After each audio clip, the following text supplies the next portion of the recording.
এই 4 জন মিলে এসে আমার ফুপুরে বলতেছে 20,000 টাকা দাও। তো কিসের জন্য 20,000 টাকা দেবো?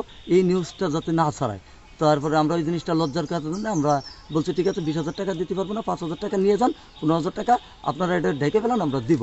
কিন্তু ওই 15,000 টাকা দিতে পারিনি বিদয় আপেল পথে ঘাটে যে জায়গা দেয়, এই বিলাল টাকা ফেলা, এই বিলাল টাকা ফেলা, এন করবো তেন করবো, তোর বল মারি ফেলি দেখাই দেবানি, রোডের ঘাটে সে মেরে ফেলানোর হুমকির মতো।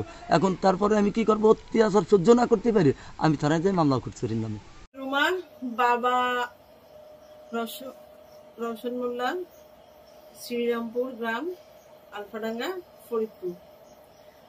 আমি এই গ্রামে বসবাস করছি। আমার বাবা রিটায়ার্ড করার পর থেকে, অর্থাৎ 1995 থেকে এই 2025 সাল পর্যন্ত।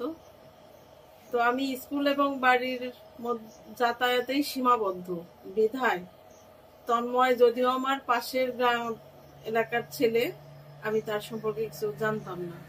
সে একটা প্রচন্ড রকমের ভুয়া সাংবাদিক, প্রতারক, সেই সাথে চাঁদাবাজি এবং প্রতারণা হলো তার একমাত্র আয়ের পথ, আয়ের উৎস।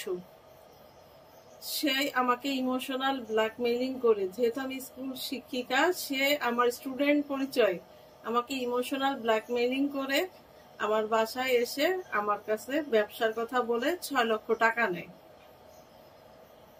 দীর্ঘ 9 মাস পার হয়ে গেলেও সে আমাকে ব্যবসার কোনো লাভ ক্ষতি কোনো কিছুই দিচ্ছিল না।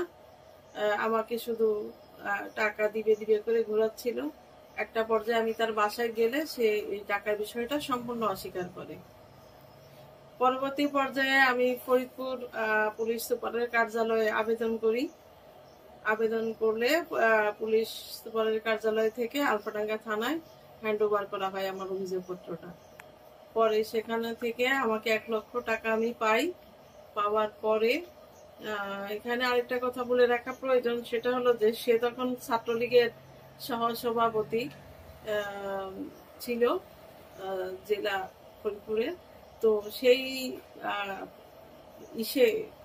সেই সুবাদেই আমি আসলে বিচারটা পাই নাই থানা থেকে।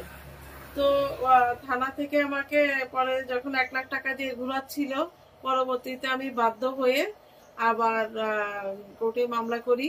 তো মামলা করার পরে ওই একই কায়দায় আওয়ামী লীগের দোষর হওয়াতে বা ফ্যাসিস্ট সরকারের হওয়াতে সে ওখানেও আমি মানে ওই রকম সুবিচার পাই নাই। তো আমি চাই যে এই প্রতারকের বিচার হোক। এরকম অনেক পরিবারেরই সে ক্ষতি করছে, অনেক প্রতারকের মানে অনেক পরিবারের কাছ থেকে সে এরকম প্রতারণা করে টাকা নেয় এবং এটাই তার পেশা, এটাই তার একমাত্র আয়ের উৎস এবং নীরব চাঁদাবাজি সে করে।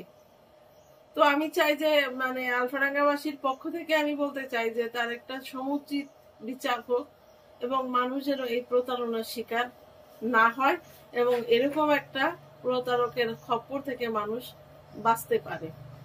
এবং আওয়ামী লীগের দোষর হিসাবে সে যে তার মানে সুবিধাটা নিয়েছে, এখন আমরা চাই যে এর একটা সমুচিত বিচার হোক। এটাই আমার কথা। সম্মানিত ক্যাপ্টেন মোহাম্মদ রওশন মোল্লা,